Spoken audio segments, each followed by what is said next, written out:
You might remember that a few weeks ago I went out and rode a cross-country bike, a hardtail and a full suspension bike to try and work out which one was the fastest and which one was the most efficient, but the results weren't very good. So this test is completely ruined. I apologise for that. I'm gonna have to hold my hands up and say I need to redo the test. I need to redo the test, redo the test. So I promise you that I'll come out and try it again. So today I'm gonna do that. I've got both the same bikes again, hardtail and a full suspension bike, but this time I've got a heart rate monitor and I've got a power meter on each bike. So I'll be able to work out which is fastest, but also take a look at the data to see how hard I had to work on both bikes. We also spoke to Nino Schurter about how he chooses which bike he rides. Yeah, hello everybody. I choose my bike due to the track, so depends if it's a technical track or a fast track, if it's a lot of uphill.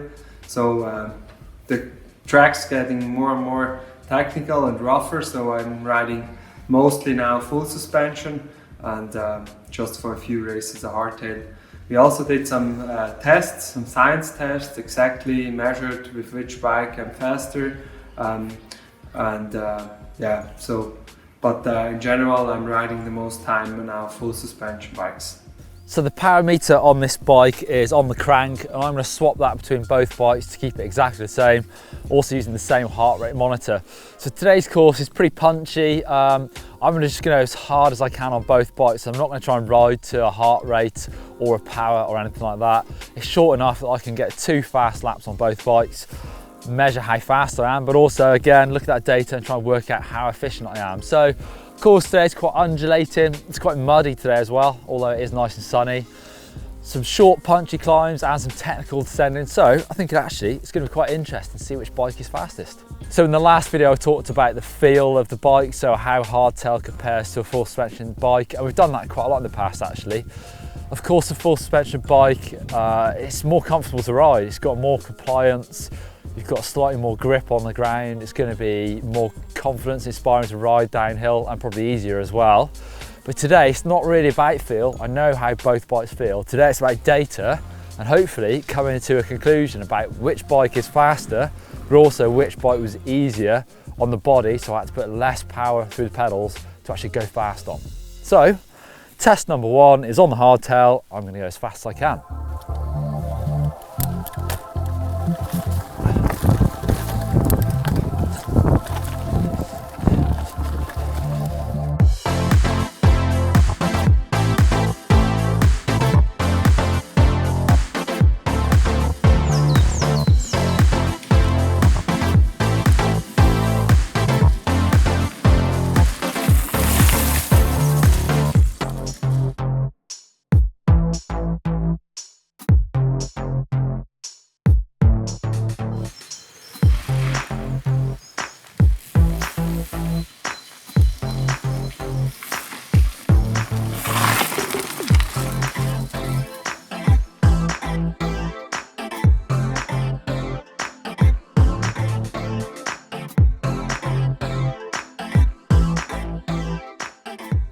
Right, so time to repeat the test now on my full suspension bike.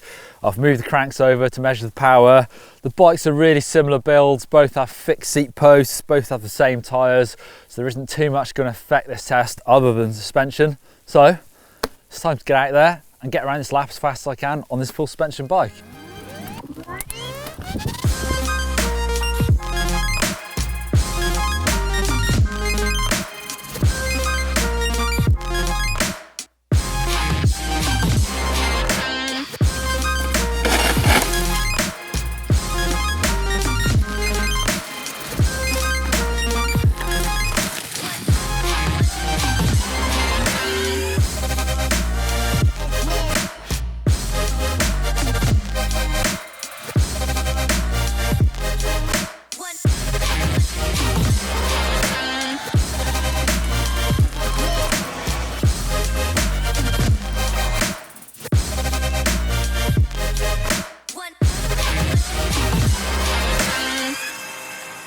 Right, I'm back in the shed. Do I look tired? Because I feel tired. Did the tests yesterday.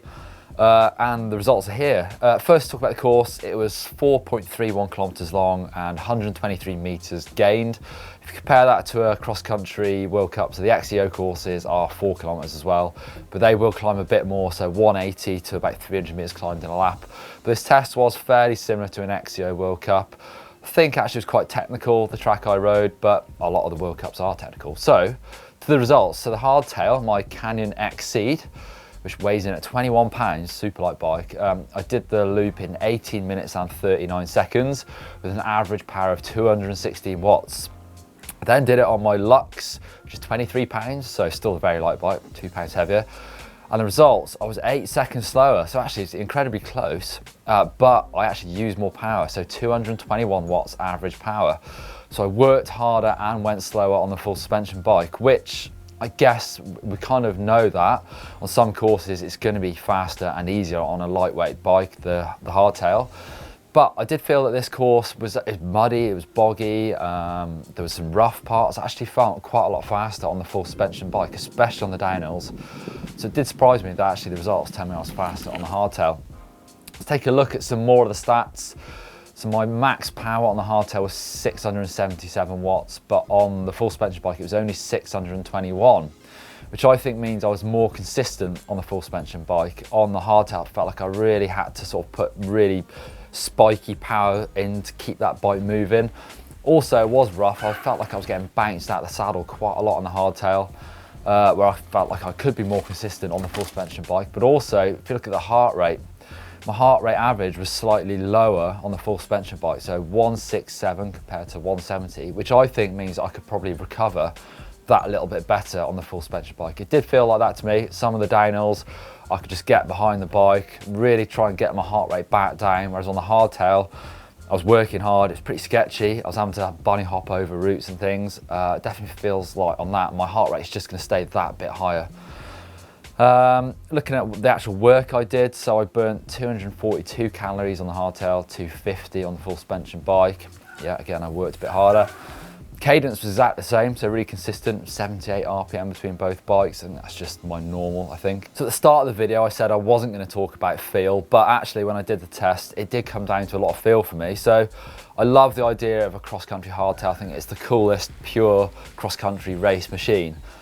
And I do like the full suspension bikes, but it's only when I test them back to back, actually I jump on the full suspension bike and it just feels amazing. It just feels so compliant, so easy to ride fast downhill, even with your saddle up.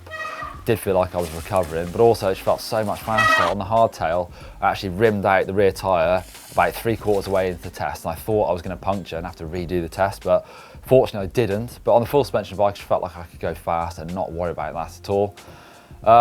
What would I choose? Well, I guess if I was racing XCO, you'd have to pick the fastest one, and on this course, on this day, it was the Hardtail. But personally, I like riding these type of bikes for sort of 2 or 3 hours, going for epic rides, and actually I'd pick the full suspension bike. I've got to say as well, I didn't use the lockout at all on my full suspension bike on that course, because it was so up and down. If I was going for bigger days out, bigger climbs, I could use that lockout, and again, that makes my full suspension bike that a little bit more efficient. I also find it faster and easier to go faster on a full suspension bike, but maybe that's me. I've grown up riding full suspension bikes for years and years. So how do the pros pick their full suspension or cross-country bikes? Well, if you look at Stellenbosch, the first round of the XCO this year, there's only one man in the top 10 was on a Hardtail, and that was Anton Cooper on his Trek. So I guess it comes down to the type of courses we're getting nowadays. They're super technical, and I think even in my test, it's so close that I would still pick the full suspension bike just because it feels like I could go faster, have less mechanicals, and really not suffer enough with the weight and the inefficiency of that full suspension bike. For some more cross-country videos, click up there for the first part of this video. This one's going to make a lot more sense if you watch that one. And click down there for some XC tech from Doddy at Stellenbosch, talking about drop posts, full suspension hardtails, tyres, all the things they're riding. Give us a thumbs up if you like these type of videos, and hit that subscribe button if you haven't done already.